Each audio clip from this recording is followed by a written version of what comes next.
नमस्कार मंडळी, शेतकरी बंधूंनो. संत्र्याची झाडं तर पिवळी पडलेली आहेतच, पण तरी आपला प्रयत्न चालू आहे. आता मूर्तूत चुना लावलेला आहे. पावसाळ्यामध्ये ड्रेंचिंग भरपूर केलेले आहेत.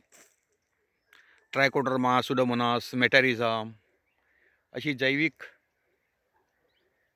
पावसाळ्यामध्ये जैविकच्या 2 ड्रेंचिंग केल्या, तरीही झाडं पिवळी पडलेली आहेत.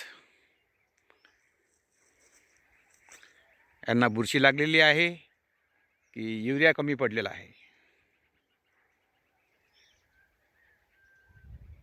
आता मोरचूत चुना लावलेला आहे आणि आज छोट्या झाडाची ड्रेंचिंग करायची आहे. जे असे लहान खाड्याचे झाडं आहेत त्यांची आज ड्रेंचिंग करायची आहे. Humic acid, magnesium sulphate, urea, क्लोरोफॉस